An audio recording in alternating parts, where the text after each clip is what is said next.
मणिपुर गांव में सोनू नाम का एक गरीब आदमी अपनी पत्नी और 2 बेटों के साथ रहता था। पत्नी का नाम जानती था और दोनों बेटों का नाम रामू और श्यामू था। बारिश का मौसम शुरू हो चुका था और उसका घर झोपड़ी का था, जिसमें बहुत सारे छेद हो चुके थे, इसलिए उसके घर के आंगन में पानी टपकता रहता था। अपने परिवार को पानी में भीगता देखकर सोनू को बहुत दुख होता था। पिछली बार से इस बार बहुत ज्यादा बारिश हो रही है, इसलिए हमारे घर में पानी टपक रहा है। इस बार हम अपने घर को अच्छे से मरम्मत कराते हैं। अच्छा, भाग्यवान, मैं मालिक के पास जाता हूँ। अब वही हमारी मदद करेंगे।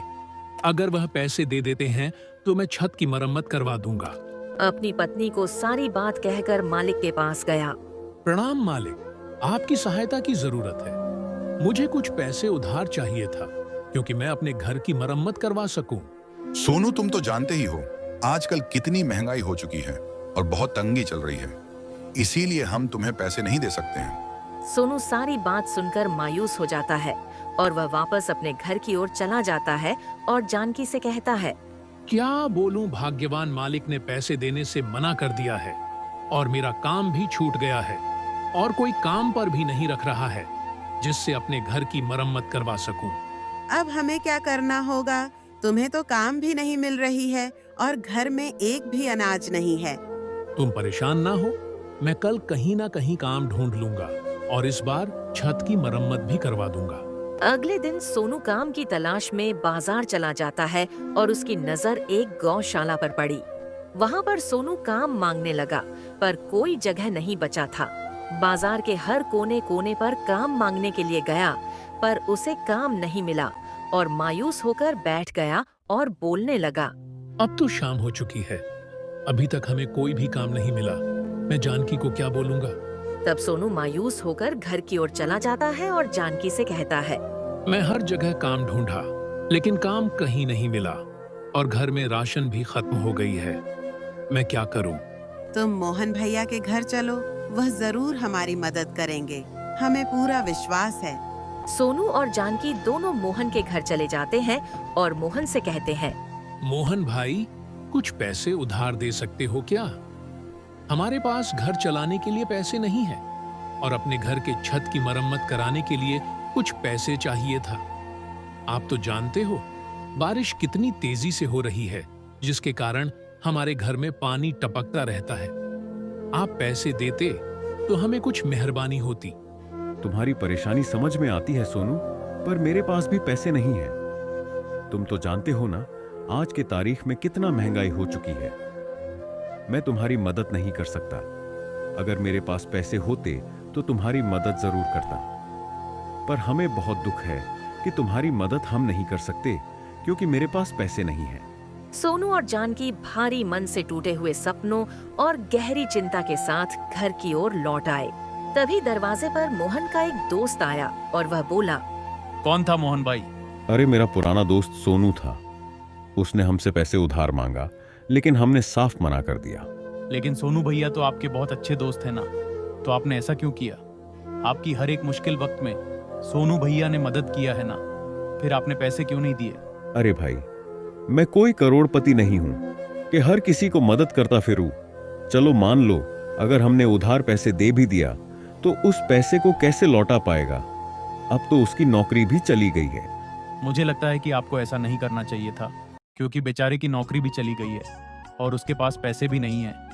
घर को चलाने के लिए सोनू भैया का जो ये हाल हुआ है, ईश्वर ना करे किसी और के साथ हो। तो मैं क्या करूं? वह जाने, उसकी पत्नी जाने, मेरे अलावा और भी आदमी हैं। कोई ना कोई मदद जरूर कर देगा। ईश्वर से थोड़ा भी तो डर लो। मुसीबत आते हुए देर नहीं लगती। ऐसा ना हो कि जब तुम्हारा घमंड तुम ही को ले डूबे। मोहन, अब मैं चलता हूँ। अब कहने के लिए मेरे पास कुछ भी नहीं है। अरे भाई, ये मेरा पैसा है, किसी को दूं या ना दूं ये मेरी मर्जी है। सोनू परेशान था। उसने सभी जानने वालों से पैसे मांगे, पर किसी ने पैसे नहीं दिया। उसकी स्थिति ऐसी हो गई कि वह सोचने लगा, इस दुनिया में कोई नहीं है मेरी मदद करने के लिए। मैं तो सबको अपना मानता था, पर किसी ने मेरी मदद नहीं की। जी, आप मुखिया के पास जाइए, मुखिया जी जरूर मदद करेंगे। सोनू मुखिया जी के पास पहुंचा और बोला, मुखिया जी, मुझे पैसे की बहुत जरूरत थी। बारिश के समय मेरे घर में पानी भर जाता है, जिससे हमें रहने में दिक्कत होती है। क्या आप हमें कुछ पैसे उधार दे सकते हैं? सोनू, तुम्हारी बात मैं समझता हूँ। जब तक पैसे रहते हैं तब तक रिश्तेदार साथ रहते हैं। जब पैसे नहीं होते हैं तो सब कोई साथ छोड़ देता है। सोनू, ये कहते हुए मुझे बहुत ज्यादा दुख हो रहा है कि मेरे पास भी पैसे नहीं हैं। तुम्हें तो पता है, अभी तक सरकार एक भी रुपया नहीं दिया है। जो भी गांव में काम हो रहा है वो मेरे पैसे से हो रहा है। मेरे पास दुनिया भर का कर्जा हो गया है। गांव वालों ने एक और नया धंधा बना लिया है। जब पैसे नहीं होते हैं तो मुंह उठाकर आ जाते हैं पैसे मांगने, जैसे उनका बाप रख गया हो। माफ करना सोनू, मैं तुम्हारी मदद नहीं कर सकता। सोनू उदास होकर अपने घर की ओर चल पड़ा और सोचने लगा, आज लोगों ने साबित कर दिया है, कोई भी किसी का अपना नहीं होता है। वही सोच रहा था, तब अचानक से उसे चक्कर आ गए। वह जमीन पर गिर पड़ा और बेहोश हो गया। वहीं से एक भला आदमी गुजर रहा था। तब सोनू को बेहोशी हालत में देखकर और बोलने लगा, अरे यह तो बेहोश है और इसकी हालत भी खराब हो चुकी है। हमें इसे यहाँ पर नहीं छोड़ना चाहिए। चलो इसे अपने घर लेकर चलते हैं। वह आदमी सोनू को अपने घर की ओर लेकर चला जाता है और उसकी देखभाल करता है। तभी कुछ देर में सोनू को होश आया और बोला, मैं कहाँ हूँ? मैं तो अपने घर की ओर जा रहा था। मैं यहाँ पर कैसे आ गया? तुम रास्ते में बेहोश पड़े थे, इसीलिए मैं घर पर ले आया। तुम अपने घर जाने के लिए अभी सक्षम नहीं हो, इसीलिए तुम मेरे घर पर आराम करो। ठीक होने के बाद तुम अपने घर जा सकते हो। आपने मेरी मदद क्यों की? आप हमें जानते भी नहीं हो, फिर भी आपने मदद की। देखो भाई, जीवन में खुद की मदद करना काफ़ी नहीं होता। हम सब एक दूसरे की मदद के लिए हैं। हर किसी को एक दूसरे की मदद करनी चाहिए। हो सकता है कि तुम अभी हर एक व्यक्ति के बुरे भले को ही देखते हो, लेकिन मैं मानता हूँ कि अच्छाई भी इस दुनिया का हिस्सा है। क्या आपको नहीं लगता है कि लोग सिर्फ फायदे के लिए जीते हैं?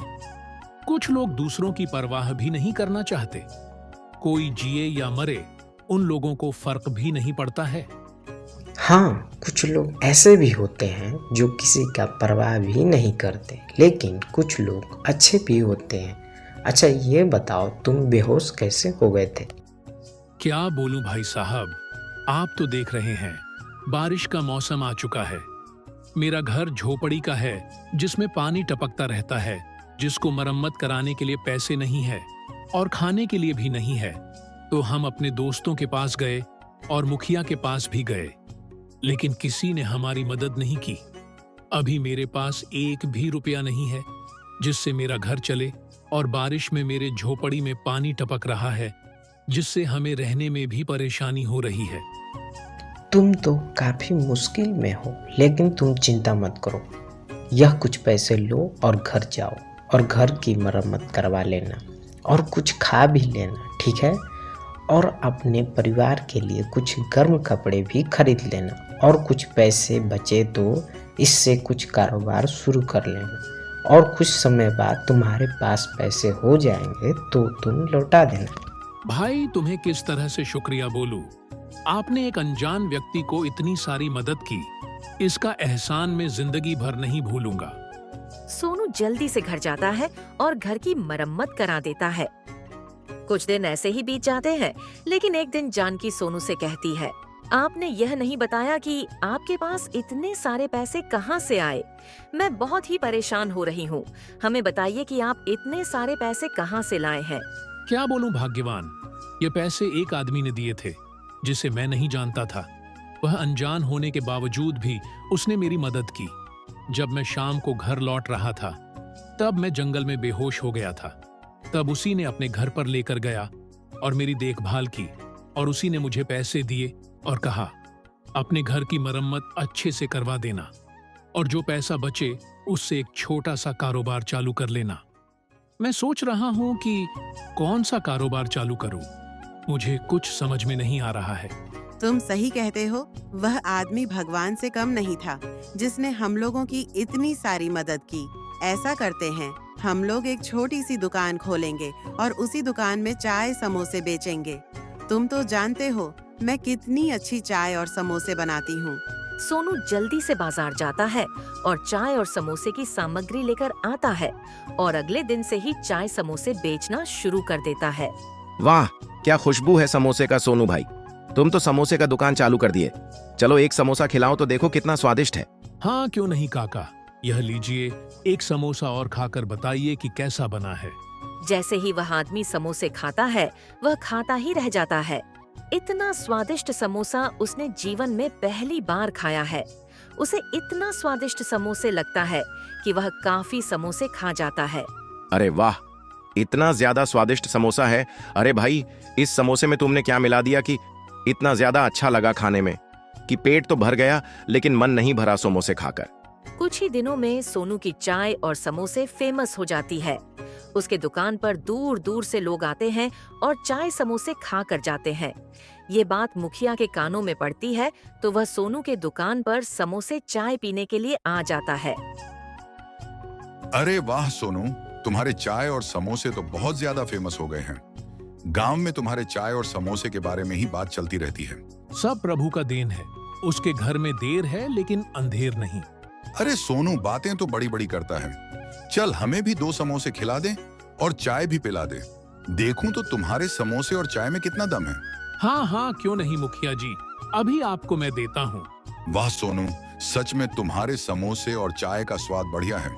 ऐसा मन कर रहा है कि तुम समोसे बनाते रहो और मैं खाता रहूं। मुखिया जी सोनू को पैसे देकर चले जाते हैं। यूं ही कुछ दिन गुजर जाता है। एक दिन सोनू अपने घर पर होता है, तब उसके घर पर मोहन आता है। सोनू मेरे भाई, मेरे बेटे का बहुत ज्यादा तबीयत खराब है। मेरे पास इतने सारे पैसे नहीं हैं कि मैं अपने बेटे का इलाज करवा सकूं। मुझे कुछ पैसे की जरूरत है, तुम दे दो तो बहुत ज्यादा मदद हो जाती। मोहन भाई, तुम परेशान मत हो, अभी तुमको पैसे दे देता हूँ। सोनू मोहन को पैसे दे देता है और बोलता है कि मोहन भाई, अपने बेटे का इलाज बहुत अच्छे से करवाना और कुछ चीजों की जरूरत हो तो हमें बोल देना, मैं तुम्हारी मदद कर दूंगा। आज मुझे सच्ची दोस्ती की ताकत का एहसास हुआ है। जब तुम्हारी आर्थिक स्थिति कमजोर थी तब हमने पैसे नहीं दिया। हमने पैसे का दिखावा किया, तुम्हारे हालातों का मजाक बनाया। मैं तुम्हारी मदद करने से इनकार कर दिया, लेकिन समय ने मुझे सबसे बड़ा सबक सिखाया है। मुझे अपनी गलतियों का एहसास है। मोहन भाई, मुझे हो सके तो माफ कर देना। मोहन, इसमें माफी की कोई बात नहीं है। जो मेरा फर्ज था मैं वही किया। सच्ची दोस्ती और इंसानियत का मतलब ही यही होता है, हम एक दूसरे के कठिनाइयों में साथ देना। तुम्हें अपनी गलती का एहसास हो गया, यही सबसे बड़ी बात है, इसलिए मैं दिल से तुम्हें माफ करता हूं। अरे भाई, जल्दी जाओ अपने बेटे का इलाज करवाओ। ऐसे ही सोनू का दुकान बहुत ही अच्छे से चलता है। कुछ दिन बाद सोनू जानकी से कहता है, हमारे यहाँ जमा पूंजी अच्छी खासी हो गई है। क्यों ना यह पैसे उस भले आदमी को दे दूं जिसने मेरी मुश्किल समय में मदद किया था। क्यों नहीं जी, आप उस भले आदमी का पैसा लौटा दीजिए जिसने हम लोगों की इतनी सारी मदद की है, और उस आदमी को धन्यवाद भी बोल दीजिएगा। सोनू उस आदमी को पैसे देने के लिए निकल जाता है। जब उसके घर पहुंचता है तो उसे वह भला आदमी नहीं मिलता है। उसके जगह पर एक दूसरा आदमी उसी के घर में बैठा था। सोनू उससे कहता है, भाई, क्या हमें बता सकते हो, यहाँ पर एक आदमी रहता था जिसने मेरी मदद किया था, वह कहाँ पर है? कौन आदमी? आप किस आदमी का बात कर रहे हो? वह आदमी इसी घर में हमें लेकर आया था। जब मैं बेहोश हो गया था तो उस आदमी ने मुझे यहाँ आराम करने के लिए लाया था, जिसने मेरी अच्छे से देखभाल की थी। उसी आदमी का बात कर रहा हूँ। अरे भाई, यहाँ पर ऐसा कोई आदमी नहीं रहता है। मैं पिछले 10 साल से यहाँ पर रहता हूँ। क्यों मेरा समय खराब कर रहे हो? मैंने बोला ना, यहाँ पर कोई नहीं रहता है मेरे अलावा। यहाँ से जाओ और मेरा काम करने दो। सोनू मायूस होकर अपने घर की ओर निकल पड़ता है। घर पहुंचकर अपनी पत्नी जानकी से कहता है, जानकी, आज मुझे अजीब स्थिति से सामना करना पड़ा। उस घर में जहाँ वह आदमी मुझे पैसे दिया था ना, वहाँ एक आदमी मिला, लेकिन उसके जगह पर घर में बिल्कुल अलग व्यक्ति मिला। उसने कहा कि मैं यहाँ पर 10 साल से रह रहा हूँ। क्या तुम सही बोल रहे हो? वह भला आदमी उसी घर में तुम्हें लेकर गया था? हाँ, मुझे पूरी तरह से यकीन है कि उसी घर में वह भला आदमी मुझे लेकर गया था और मेरी अच्छे से देखभाल किया, और मैं वहां पर 3 घंटे के लिए रुका था। उस घर को मैं अच्छी तरह से देखा था। उस घर का छवि मेरे दिमाग में छप चुकी है। लेकिन मैं आज गया तो वहां पर कोई और आदमी था जो कि कह रहा था कि मैं यहाँ पर 10 साल से रह रहा हूँ और मेरे अलावा यहाँ कोई नहीं रहता है। यह तो चमत्कार है जी। ईश्वर ने हमारी मदद की। एक तरीके से तुम्हारी ईमानदारी और अच्छाई के वजह से ही हमें वह मदद मिली थी। सोनू जरूरतमंदों की खूब मदद करने लगता है। कुछ ही दिनों में एक बड़ा घर बना लेता है और खुशी खुशी अपने परिवार के साथ रहने लगता है।